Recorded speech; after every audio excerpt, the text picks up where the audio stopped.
அன்பிற்குரிய சகோதரர்களே, பதுல்லையை சேர்ந்த சகோதரர் ரியாஸ் அவர்கள் ஒரு கேள்வியை கேட்டிருக்கிறார். அவர் என்ன கேட்கிறார் என்று சொன்னா, பெண்கள் முக்காடு போட்டு மறைக்கும் பொழுது முழுவதுமாக தலைமுடியை மறைக்க வேண்டுமா அல்லது சாதாரணமாக மறைத்து கொண்டால், ஓரளவு மறைத்து கொண்டால் போதுமா என்று கேட்கிறார். அதாவது பெண்கள் முக்காடு போடணும் என்று வருது, ஹிமார போடுங்க என்று வருது.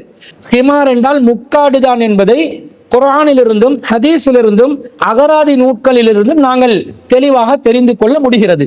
அப்படி இருக்கும் பொழுது இந்த முக்காடை தலைமுடி முழுசா மறையக்கூடிய விதத்தில் அணிய வேண்டுமா அல்லது சாதாரணமாக தலையில் ஒரு பகுதி மாத்திரம் மறைத்து கொண்டால் போதுமானதா என்று அந்த சகோதரர் கேட்கிறார். அன்பிற்குரியவர்களே, அல்லாஹ் தஆலா வல் யதுரிபுன பிஹுமரிஹின்ன அலா ஜுயூபிஹின்ன, பெண்கள் தங்களுடைய ஹிமார்களை முக்காடுகளை மார்பகங்கள் மீது போட்டுக் கொள்ளுமாறு அல்லாஹ் சொல்கிறார். அப்ப முகத்தை மறைக்காத நிலையில் தலைமுடி மறையக்கூடிய நிலையில்தான் பெண்கள் முக்காடுகளை போட்டுக்கொள்ள வேண்டும். முக்காடு போட்டா முகம்தான் தெரிய வேண்டும், தலைமுடி தெரிய முடியாது. ஏண்டா ஹிமார் என்பது தலையை மறைக்கக்கூடிய ஒரு ஆடை தான் என்று நாங்கள் அகராதி நூட்கள்ல பார்க்கிறோம். நபி ஸல்லல்லாஹு அலைஹி வஸல்லம் அவர்களும் ஹிமாரை அணிந்திருக்கிறார்கள். மசூ செய்வதற்காக நபி ஸல்லல்லாஹு அலைஹி வஸல்லம் அவர்கள் காலுறைகள் மீது மசூ செய்வதை போன்று தலையில் மசூ செய்வதற்கு பதிலாக ஹிமார் மீது மசூ செய்திருக்கிறார்கள். அப்ப ஹிமார் மீது மசூ செய்கிறார்கள் என்றால் தலைமுடிய தொட முடியாத நிலையில் இருந்ததனால் தான் ஹிமார் மேல மசூ செய்யறாங்க. அப்ப தலைமுடி மறையக்கூடிய நிலையில்தான் ஹிமார் அணிந்திருந்தார்கள் என்பது அதன் மூலம் தெரிகிறது. அப்ப ஹிமார் முக்காடு அணியக்கூடிய பெண்கள் தலைமுடியில் வெளியே தெரியும் விதத்தில் அணிவதற்கு மார்க்கத்தில் அனுமதி இல்லை. அதை சரியாக அவர்கள் கடைபிடிக்க வேண்டும். கழுத்து பகுதி மறைய வேண்டும், மார்பகங்கள் பகுதி மறைய வேண்டும். இப்படி ஒரு முழுமை பெற்ற ஒரு ஹிமாராக முக்காடாகத்தான் அது இருக்க வேண்டும் என்பதை நாங்கள் விளங்கிக் கொள்கிறோம். மேலதிகமாக ஒரு செய்தி வருகிறது. ரசூல் ஸல்லல்லாஹு அலைஹி வஸல்லம் அவர்கள் ஃபாத்திமா ரலியல்லாஹு அன்ஹா அவர்களுக்கு, தங்களுடைய அன்பான மகளுக்கு ஒரு அடிமையை அன்பளிப்பு செய்கிறார்கள். பிறகு ரசூல் அந்த அடிமையுடன் ஃபாத்திமா ரலியல்லாஹு அன்ஹா அவர்களிடம் வருகிறார்கள். அண்ணன் நபிய ஸல்லல்லாஹு அலைஹி வஸல்லம் அத்தா ஃபாத்திமத பி அப்தின், நபி ஸல்லல்லாஹு அலைஹி வஸல்லம் அவர்கள் ஃபாத்திமாவிடம் ஒரு அடிமையுடன் வந்தார்கள். கான கது வஹபஹு லஹா, அந்த அடிமையை ஃபாத்திமா ரலியல்லாஹு அன்ஹா அவர்களுக்கு ரசூலுல்லாஹ் அன்பளிப்பு செய்திருந்தார்கள்.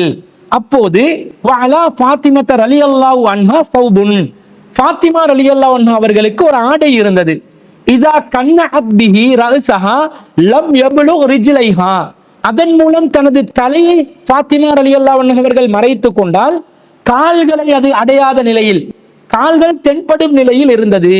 வைதா கத்தத் பிஹி ரிஜ்லைஹா லம் யப்லுக் ரஅஸஹா, கால்களை மறைத்துக் கொள்ளக்கூடிய நிலையில் இருந்தால் அது தலையை மறையக்கூடிய நிலையில் இல்லை, தலையை அடையவில்லை. இந்த நிலையை நபி ஸல்லல்லாஹு அலைஹி வஸல்லம் அவர்கள் பார்க்கிறார்கள். ஃபலம்மா ரஅன் நபியு ஸல்லல்லாஹு அலைஹி வஸல்லம், ரசூல் ஸல்லல்லாஹு அலைஹி வஸல்லம் இந்த நிலையை பார்த்த உடனே மா தல்கா, ஃபாத்திமா ரலியல்லாஹு அன்ஹா அவர்கள் கஷ்டப்படும் இந்த நிலையை பார்த்த உடனே ரசூலுல்லாஹ் சொல்றாங்க, இன்னஹு லைஸ அலைக பாசுன், ஃபாத்திமாவே உங்கள் மீது எந்த குற்றமும் இல்லை. இன்னமா ஹுவ அபூகி வ குலாமுகி, உங்களோடு தற்போது இருப்பது உங்களுடைய தந்தையும் உங்களுடைய அடிமையும் தான். அப்ப தந்தை முன்னாடி அடிமை முன்னாடி நீங்க இந்த ஹிமார் சட்டத்தை கடைபிடிக்கணும் என்றது இல்லை. திருக்குர்ஆன்ல 24வது அத்தியாயத்துல 31வது வசனத்திலையும் பணியாளர்கள் முன்னாடி நீங்கள், அடிமைகள் முன்னாடி ஹிமாரை நீங்கள் இல்லாமல் இருப்பது, ஹிமார் குறைவான நிலையில் இருப்பது தவறு இல்லை என்று அல்லாஹ் அனுமதி கொடுத்திருக்கிறார். அதனாலதான் ரசூலா சொல்றாங்க, ஃபாத்திமாவை உங்களோடு பக்கத்தில் இருப்பது உங்களுடைய தந்தை, என் முன்னாடி நீங்கள் ஹிமாரை முழுவதுமாக பேணாமல் இருப்பது தப்பு இல்லை. அடுத்ததாக இருப்பது உங்களுடைய அடிமை, உங்களுடைய அடிமை முன்னாடி நீங்கள் ஹிமார் முழுவதுமாக இல்லாமல் இருப்பது தவறு இல்லை என்று நபி ஸல்லல்லாஹு அலைஹி வஸல்லம் அவர்கள் சொன்ன செய்தி சுனன் அபூ தாவூதுல 4106வது செய்தியா பார்க்கிறோம். அப்ப இதுல இருந்து என்ன விளங்குது? தடுக்கப்பட்ட உறவுகளிடம், மஹரமான உறவுகளிடம் ஹிமார் குறைவான நிலையில் இருந்தால் தப்பு இல்லை என்று விளங்குகிறது. அதுல இருந்து எங்களுக்கு என்ன தகவல் மேலதிகமாக தெரிகிறது?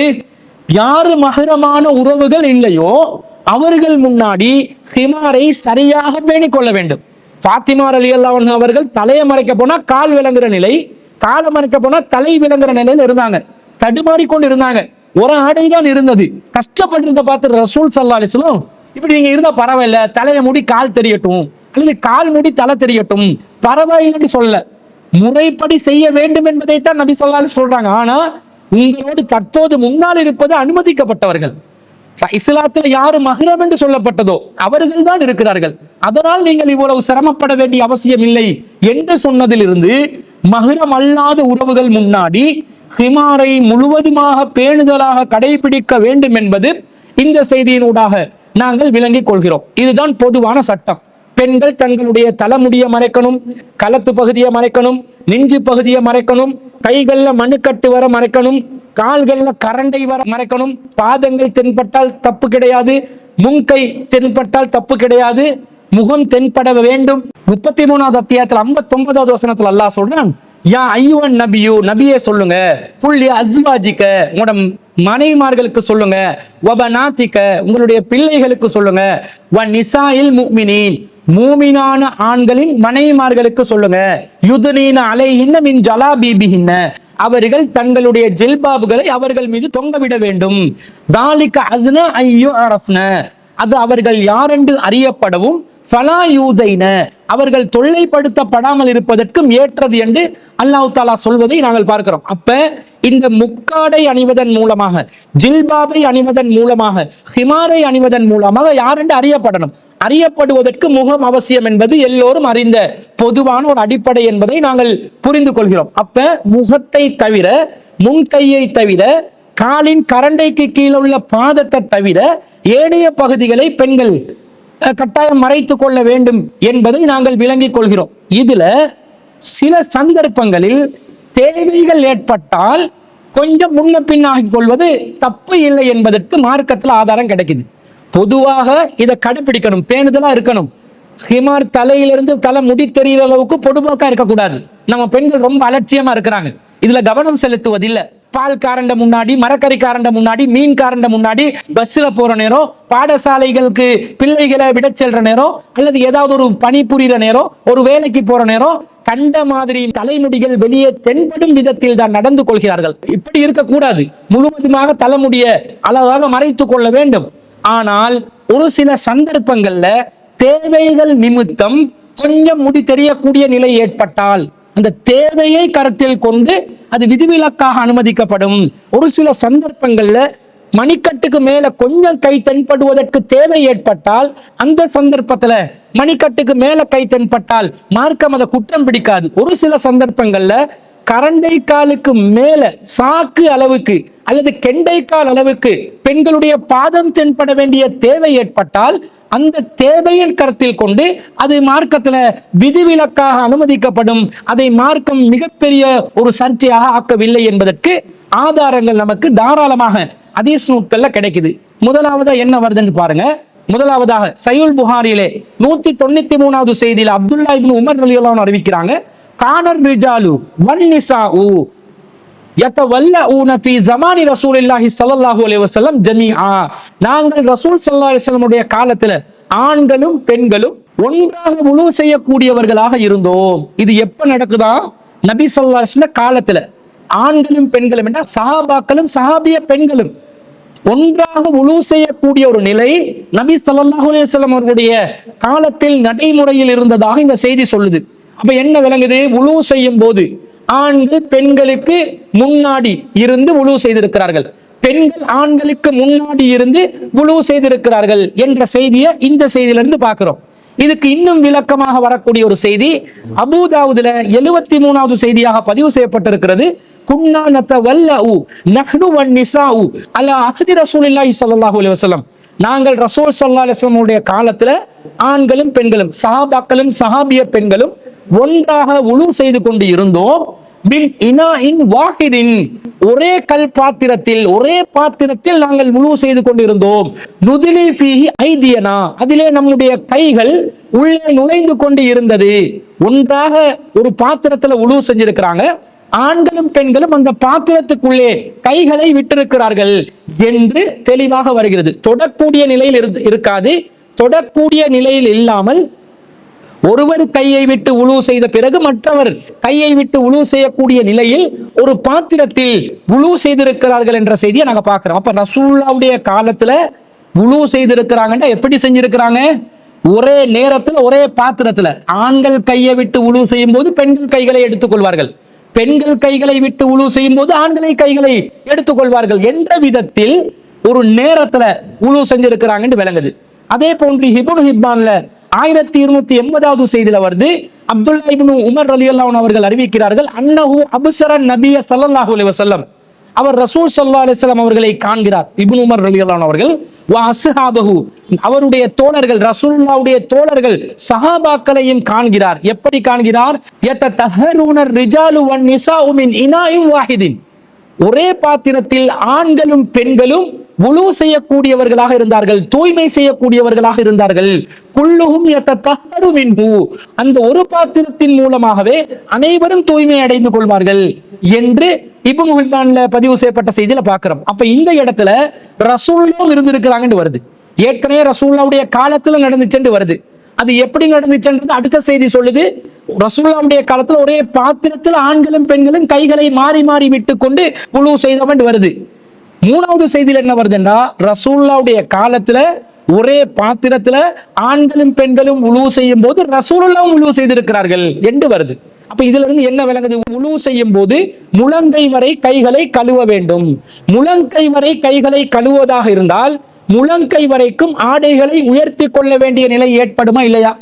ஒரே நேரத்துல ஒரே பாத்திரத்துல ஆண்களுக்கு முன்னாடி பெண்களும் பெண்களுக்கு முன்னாடி ஆண்களும் வுளு செஞ்சு கொண்டாங்கண்டா முழங்கை வரைக்கும் கையை கழுவ வேண்டும் என்று வுளுவில் ஒரு ஷர்த்தாக இருக்கும் என்றால் பெண்கள் எப்படி கழுவி இருப்பாங்க? அந்த முழங்கைக்கு மேலுள்ள ஆடையில மசூ செய்தார்கள் என்று ஏதாவது செய்தி வருதா? வரல. அப்ப என்ன அர்த்தம்? எப்படி புரிஞ்சுக்கணும்? அந்த நேரத்துல வுளு செய்ய வேண்டிய தேவை வருகிறது. தொழுகைக்கு வுளு அவசியமாக இருக்கிறது. வீட்டிலிருந்து வுளு செய்து வந்திருப்பார்கள், அந்த வுளு முறிந்திருக்கலாம். அல்லது வுளு இல்லாமல் வந்தவர்களுக்கு பள்ளிவாசல்ல வுளு செய்ய வேண்டிய தேவை ஏற்பட்டிருக்கலாம். அப்படி இருக்கும் பொழுது அந்த நேரத்தில் விதிவிலக்காக மணிக்கட்டு வரை மறைக்கப்பட வேண்டிய கை வுளு என்ற தேவையை நிறைவேற்றுவதற்காக முழங்கை வரைக்கும் உயர்த்தி கொள்வதற்கு அனுமதி இந்த செய்தியினூடாக கிடைக்க பெறுகிறதா இல்லையா? கை மட்டுமா கழுவணும்? பெண்கள் தலை மீது மசூ செய்து கொள்ள வேண்டும் என்று வருகிறது. அப்ப தலை மீது மசூ செய்து கொள்வதாக இருந்தால், மசூ செய்வதாக இருந்தால் முன்னெற்றியிலிருந்து பிடரி வரைக்கும் கைகள் செல்ல வேண்டும். மீண்டும் பிடரியிலிருந்து முன்னெற்றி வரைக்கும் அதே கை திரும்ப வர வேண்டும் என்று வருது. ஈரக்கையால் தலையை தடவி கொள்ளணும் என்ற பெயர்ல நம்ம சமூகத்தில் சேர்ந்தவர்கள் ஷாஃபி மதுஹபுடைய சட்டம் என்று சொல்லி முன்னாடி நெத்தியை மட்டும் இப்படி என்ன செய்யறாங்க? 3 தடவை மசூ செய்கிறார்கள்.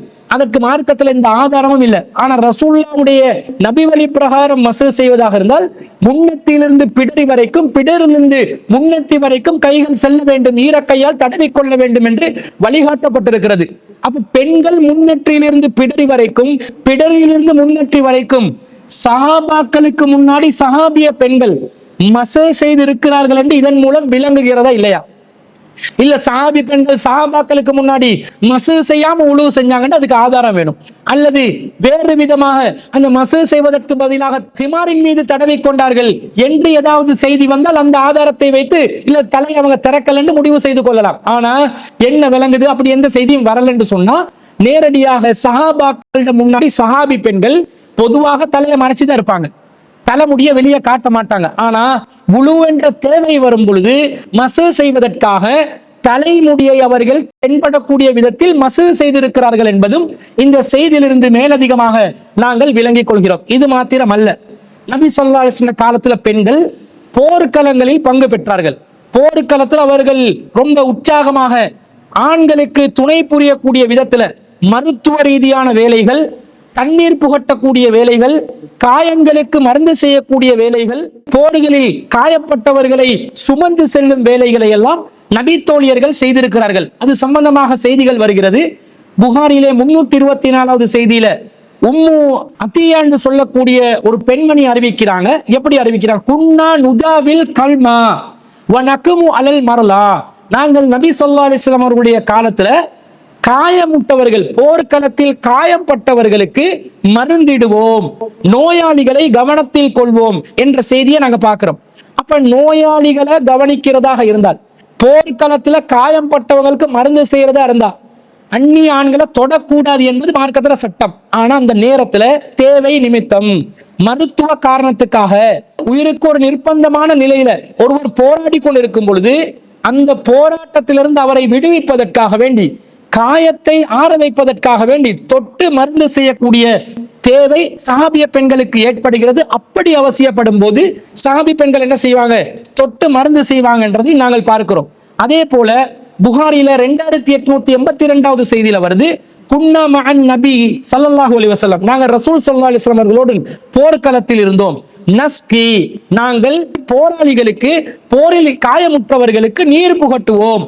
போராளிகளுக்கு, போரில் காயமுற்றவர்களுக்கு நீர் புகட்டுவோம் என்று அவங்க நீர் குடிக்க முடியாத, பருக முடியாத பலவீனமான நிலையில் இருக்கும் பொழுது அவர்களை தொட்டு நீர் புகட்ட வேண்டிய நிலை வருது.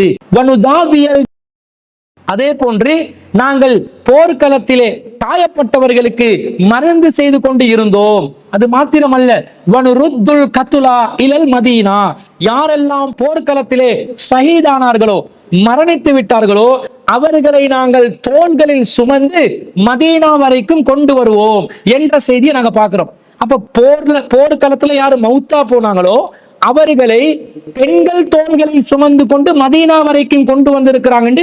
புகாரிலே 2882வது செய்தியில பார்க்கிறோம். அப்ப இந்த தொடுதல் என்பது மார்க்கத்துல கூடாது. ஆனால் சில நேரம் தேவை ஏற்பட்டால், அவசியம் வரும் பொழுது, மருத்துவ காரணத்துக்காக நிர்பந்தமான நிலையில இதற்கு மார்க்கத்துல அனுமதி கிடைக்கிறத பார்க்கிறோம். இதுல நமக்குள்ள செய்தி என்னன்றதை பார்க்கணும். இப்படி போர்க்களத்துல பெண்கள் ஆண்களுக்கு மருத்துவம் செஞ்சு காயமுற்றவர்களுக்கு அந்த மருந்துகளை கொடுத்து நீர் புகட்டி கொண்டு போர்ல மரணித்தவர்களை சுமந்து கொண்டு செய்கிற இந்த பணியை அன்னை ஆயிஷா சித்திகா ரலியல்லாஹு அன்ஹா அவர்கள் செய்திருக்கிறார்கள். உம்மு சுலைம் ரலியல்லாஹு அன்ஹா அவர்கள் செய்திருக்கிறார்கள். எந்த அளவுக்கு என்று சொன்ன அனஸ் ரலியல்லாஹு அன்ஹு சொல்றாங்க, உஹது போர்க்களத்துல நான் பார்த்தேன், வலக்கது ரஐது ஆயிஷத்த பின்த் அபீ பக்கர், அபூபக்கர் ரலியல்லாஹு அன்ஹு அவர்களுடைய மகனார் அன்னை ஆயிஷா சித்திகா ரலியல்லாஹு அன்ஹா அவர்களும் உம்மு சுலைம் ரலியல்லாஹு அன்ஹா அவர்களும் இன்னஹுமா லமுசம்மிரதானி, அவர்கள் வரிந்து கட்டிக்கொண்டு, ரொம்ப உருசுறுப்பாக ஆடைகளை மேலே உயர்த்தி வரிந்து கட்டிக்கொண்டு, அரா ஹதம சூகிஹிமா, அவர்கள் சாக்கு வரைக்கும் ஆடைகளை உயர்த்தி கொண்டு பணிவிடை செய்து கொண்டிருந்தார்கள். எந்த அளவுக்கு பணிவிடை செய்து கொண்டிருந்தார்கள் என்ற துன்கிசானில் கிரபு அலா முதூனிஹிமா, அவர்கள் தோள் பைகளை முதுகில் சுமந்து கொண்டு காயப்பட்டவர்களுக்காக நீரை நிரப்பினார்கள். துஃப்ரிகானிஹி ஃபி அஃவாஹில் கௌமி, காயப்பட்டவர்களுடைய வாய்களில் வைத்து தண்ணீரை புகட்டினார்கள். சும்ம தர்ஜிஆனி ஃபதம்லஆனிஹா, பிறகு அவர்கள் மீண்டும் திரும்பி சென்று தோள் பைகளை தண்ணீரால் நிரப்பிக் கொண்டு சும்ம தஜிஆனி ஃபதுஃப்ரிகானி ஃபி அஃவாஹில் கௌம், அவர்கள் காயப்பட்டவர்களுடைய வாய்களில் தண்ணீரை புகட்டி கொண்டிருந்தார்கள். வலக்கது வகஅஸ், இப்படி திரும்ப திரும்ப காயப்பட்டவர்களுக்காக தண்ணீர் நிரப்புவதையும், தோள் பைகளில் தண்ணீர் நிரப்புவதையும், காயப்பட்டவர்களுடைய வாய்களில் புகட்டுவதுமாக போர்க்களத்திலே ரொம்ப தீவிரமாக ஆடைகளை சாக்கு அளவுக்கு, கெண்டை கால் அளவுக்கு உயர்த்தி கொண்டு வரித்து கட்டி கொண்டு பணிவிடை செய்தார்கள். அந்த நேரத்தில் அரா ஹதம சூகிஹிமா, அவர்களுடைய கெண்டை கால் வரைக்கும் கால்கள் உயர்த்தப்பட்டிருந்த நிலையில் கெண்டை காலையும் நான் பார்க்கிறேன், அவர்களுடைய கால்களில் கால் கொலுசுகளையும் நான் பார்த்தேன் என்று அனஸ் ரலியல்லாஹு அறிவிக்கிறாங்க. இப்ப அன்னை ஆயிஷா சித்திகா ரலியல்லாஹு அன்ஹா அவர்கள், அவங்களும் ஹிமாரில் தான் இருக்கணும், அவங்களும் ஆரம்பத்துல தலையை முடிய மறைக்கணும் என்ற சட்டத்துக்குள்ள இருந்தாலும் பிற்காலத்துல தான் முழுமையாக திரைக்குள்ள போகணும் என்று சட்டம் வந்துச்சு. அந்த நேரத்துல கரண்டை வரைக்கும் கால்கள் மறைக்கப்பட வேண்டும் என்ற சட்டம் அன்னை ஆயிஷா ரலியல்லாஹு அன்ஹா அவர்களுக்கும் இருந்தது, உம்மு சுலைம் ரலியல்லாஹு அன்ஹா அவர்களுக்கும் இருந்தது. ஆனா போர்க்களத்துல என்ன செய்யறாங்க? ஆடையை உயர்த்தி கொள்றாங்க. தேவை ஏற்படும் போது பாதையிலே செல்கிறோம், ஒரு நாய் விரட்டி வருது, நாங்க முழுமையான ஜில்பாபோட ஹிமாரோட தரையில ஆடை இழுப்படும் நிலையில ஓடி போனோம் என்று வைங்க, கன்ஃபார்மா நாய் கடிச்சிடும். இந்த மாதிரி நிலையில, அல்லது ஒரு சுனாமி வருது, சுனாமி வர்ற நேரத்துல எல்லாரும் உசுரை காப்பாத்தி கொண்டு ஓட வேண்டிய ஒரு சூழ்நிலை வந்தா, முழு ஹிமாருடன் ஓடக்கூடிய நிலை வந்தா, காலை அப்படியே முழுசா மறைச்சு கொண்டு, முழுசா கையிலையும் கிளவுஸையும் போட்டுக்கொண்டு இப்படிதான் ஓட வேண்டிய நிலைமை வந்தா, அது சுனாமி கன்ஃபார்மா நம்மளை கவ்வி கொண்டு போய்விடும். அதே போன்று ஒரு கட்டிடம், ஒரு வீடு எரியுது, இந்த நேரத்துல வெளியே ஓட வேண்டிய சூழ்நிலை வருது, அப்ப முழுசாக ஹிமார போட வேண்டிய நாங்க கொஞ்சம் முன்ன பின்னானால் தேவையை கருத்தில் கொண்டு இந்த மாதிரி சூழ்நிலையில முன்ன பின் ஆடை விலகினால் மார்க்க ரீதியாக தப்பு இல்லை என்றது இந்த செய்திகள் இருந்து பார்க்கிறோம். ஆனா இந்த தேவை இல்லாத நிமித்தம் கண்டிப்பாக முகத்தை தவிர தலைப்பகுதி மறைக்கப்பட வேண்டும், கலத்து பகுதி மறைக்கப்பட வேண்டும், நெஞ்சு பகுதி மறைக்கப்பட வேண்டும், மணிக்கட்டு வரை கைகள் மறைக்கப்பட வேண்டும், கரண்டை வரை கால்கள் மறைக்கப்பட வேண்டும் என்பதில் எந்த மாற்று கருத்தும் இல்லை. அதுல பேணுதலாக இருக்க வேண்டும். ஆனா இது போன்று விதிவிலக்கான நிலைகள் வந்தால் இந்த மாதிரி கொஞ்சம் முன்ன பின்ன தேவை நிமித்தம் செய்து கொண்டால் மார்க்க ரீதியாக அது தப்பு கிடையாது. ஒரு மருத்துவரிடம் செல்கிறோம், அவர் பிரஷரை பார்க்கிறாரு, கையை பிடிக்க வேண்டிய சூழ்நிலை வருது, அல்லது அவர் ஸ்டெத்தஸ்கோப்பால முதுக தொட்டு அந்த நம்முடைய ஹார்ட் பீட் எந்த அளவுக்கு வேலை செய்து பல்ஸை பார்க்க வேண்டிய தேவை ஏற்படலாம், அல்லது கையிலேயே முன்கையை பிடிச்சி பல்ஸை பார்க்கலாம், அல்லது தலையில ஏதாவது காயமா இருந்தா அந்த மருத்துவருக்கு தலையில உள்ள காயத்தை காட்டுவதற்காக சிமார் அகற்ற வேண்டி வரலாம். இப்படி தேவைகள் ஏற்பட்டால் முன்ன பின்னான மார்க்க ரீதியா குற்றமாகாது. மற்றபடி பெண்கள் பேணுதலாக இருக்கணும். இதுக்காக மரக்கறிக்காரங்கிட்ட எல்லாம் தலைமுடியை காட்டிக்கொண்டு பால்காரனிடம், மோர்காரனிடம், பஸ் கண்டக்டரிடம், கண்டவனிடமும் இப்படி ஹிமாரு கொஞ்சம் முன்ன பின்னான பரவாயில்லைன்னு சொல்லி சாதாரணமாக இருக்கக்கூடாது. பேணுதலாக அந்த விஷயத்துல நடக்கணும் என்றது இந்த செய்திகளிலிருந்து நாங்கள் விளங்கிக் கொள்கிறோம்.